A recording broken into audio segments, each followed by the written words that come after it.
Hi, today we are talking about the unit circle. The unit circle is incredibly important. It's actually something that you are going to end up memorizing because we are going to use it that much that it's going to become innate to you. So the unit circle is a circle of radius 1 centered at the origin, all right? Maybe you've seen this before, maybe not. But here we have an angle at P, at the point P of xy, point xy, right? And the length of this radius is 1, our angle is theta. And because of that, we know that x squared plus y squared is equal to r squared. That's going to be really, really important, and we're going to use it when we're calculating trigonometry, okay? So here, if we let theta be an angle in standard position with xy, a point on the terminal side of theta, there we go, and r, our radius, is going to be equal to the square root of x squared plus y squared, which cannot equal 0, right? So that's, I just take this and we're finding r. So if we have that situation, we are going to have this right here, right? Imagine this is just part of the circle here. We're at the point P, which is the point xy, our radius r, our angle theta. Here's x, here's y, okay? So our radius is equal to the square root of x squared plus y squared. Sine is going to be opposite over hypotenuse, right? So our opposite here is going to be y. So sine is going to be equal to y over r. Cosine is adjacent over hypotenuse, which here it's going to be the length x. So we're going to have x over r. Then tangent is going to be opposite over adjacent. So we're going to have y over x. Then we just flip all of these around. Cosecant is the opposite of sine. So we're going to have r over y, right? Hypotenuse over opposite. Secant, we're going to have r over x. And cotangent, we're going to have x over y, all right? These are going to become really, really important when we, as we just go on. So the unit circle, I have a piece of paper that I'm going to write this on because watching me hand draw this is going to be actually painful. Let me zoom out here a little bit. So I flipped it. Okay, here we, sorry to make you dizzy in this video. Here we have the unit circle. And I'm going to fill this out, and actually we're going to fill this out in class too, so don't get too bogged down by it. But here we have the point 1, 0, okay? Right? Here we have the point 0, 1. Here we have the point -1, 0. And down here we have the point 0, -1. Hopefully you can see that, okay? Maybe I should zoom in a little bit here. Zoom in, maybe a little out. Okay. So that's kind of like the most basic part of that, all right? Here we have pi over 6, pi over 4, pi over 3. This is actually pi over 2, okay? Here we have pi, and we can kind of use that information to fill out the rest.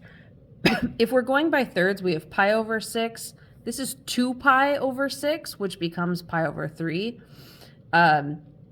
And then this is 4 pi over 6, which becomes 2 pi over 3, right? And then here we would have 5 pi over 6. And we can actually keep going around here. So if we keep adding thirds to this, we have 7 pi over 6, right? So 1, 2, 3, 4, 5, 6, or sorry, 1, 2, 3, 1, 2, 3, 1, 2, 3, 4, 5, 6, 7, 8 pi over 6, which becomes 4 pi over 3, 9 pi over 6, which actually becomes 3 pi over 2, and we'll revisit that again. And then here, what am I? Nope, here. 10 pi over 6, which is 5 pi over 3, and then 11 pi over 6. Okay, good. So that's when we go by sixths. You can also think of it as going by thirds. So here do you have 1/3, 2/3, 3/3, 4/3, 5/3. Okay, see that pattern? We can also go by fourths. So here we have 1/4. Then you'd have 2/4. Here we're going to have 3/4. So 3 pi over 4, 4/4 is just going to be pi. 5/4, so 5 pi over 4. 6/4, which would be 3 pi over 2. I told you we'd revisit that. And then here, 7/4, 7 pi over 4.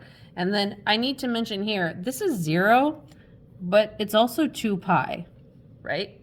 Which makes sense because that's our 1 revolution of our circle. Okay? So far, so good, hopefully. Okay, so now I want to go back to our past and talk about 30, 60, 90 triangles and 45, 45, 90 triangles.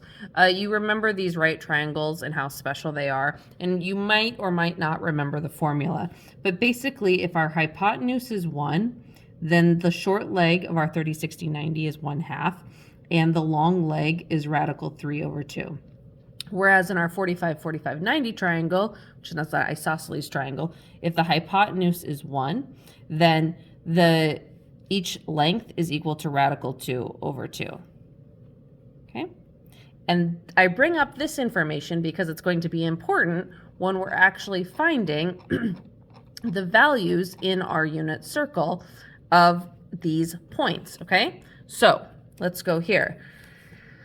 This here you can think of as like a 30, 60, 90 triangle, right? So this short length here is going to be 1/2, and that long length there is going to be radical 3 over 2. This would be like a 45, 45, 90, okay? So each length of the triangle is going to be radical 2 over 2. Radical 2 over 2. Likewise, and let's actually go over here, since this one corresponds, this is going to be negative radical 2 over 2, radical 2 over 2, right? So since we have a negative x value, right? Positive x value, positive y value. Negative x value, positive y value. Down here, we're going to have negative radical 2 over 2 and negative radical 2 over 2, because we have a negative x, negative y. Here, we're going to have a positive radical 2 over 2, not here, here. Positive radical 2 over 2 and a negative radical 2 over 2, okay?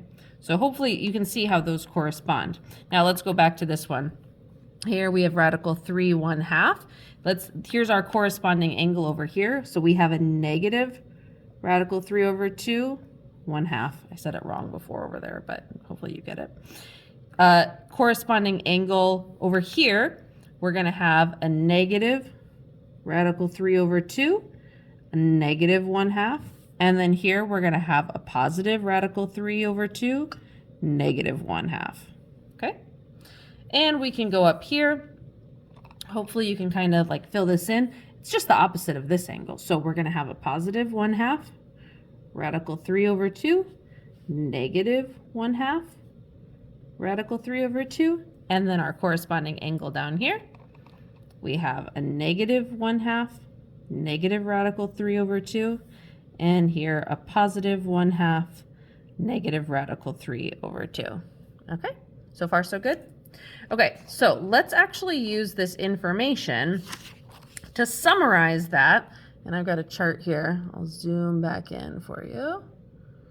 Okay, and I'll give you this in class too. So we're going to fill this out together. We're going to summarize the exact values for 30, 60, and 90 angles. So at 30 degrees, it's pi over 6 radians, which means that it is 1/2, sine is 1/2, cosine is radical 3 over 2, and tangent is radical 3 over 3. Then remember, these are all opposites, so cosecant is going to be 2, secant theta is going to be 2 radical 3 over 3. Do not leave radicals in the denominator, that's disgusting. And cotangent is going to be radical 3, all right? Pi over 4, right? Pi over 4 here is sine would be opposite over hypotenuse. So, or sorry, first I should write down pi over 4 radians. Sine is going to be radical 2 over 2. Cosine is radical 2 over 2. Tangent is 1. So cosecant is radical 2. Secant is radical 2. And cotangent is 1. That one's nice and easy, right? Finally, 60 degrees is equal to pi over 3 radians. Sine is equal to radical 3 over 2.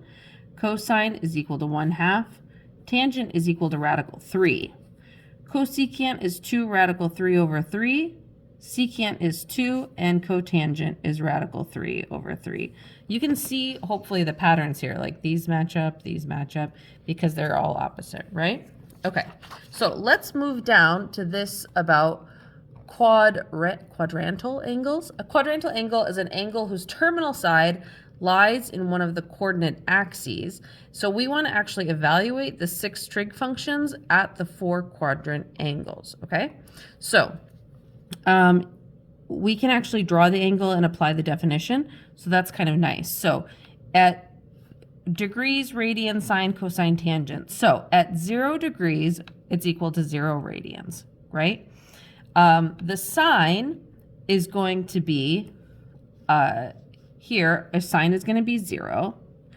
Cosine is going to be 1, right? Tangent is actually going to be 0. Okay. Cosecant is undefined. Secant is 1. And cotangent is undefined. Now, what is this undefined stuff? Well, if we go back to our unit circle, right, we can look here and we see that like this here is 0, this is 0, but I'm going to turn it sideways. This is undefined and this is undefined. And you can think of that as your slope, right? If it's going up and down, it's an undefined slope, okay? So let's go back to this. Here at 90 degrees, okay, 90 degrees, the radians is equal to pi over 2.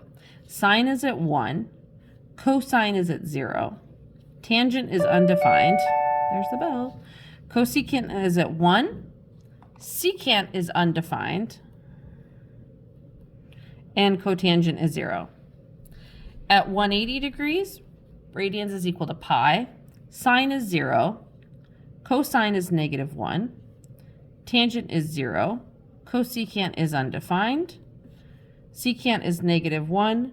Cotangent is undefined.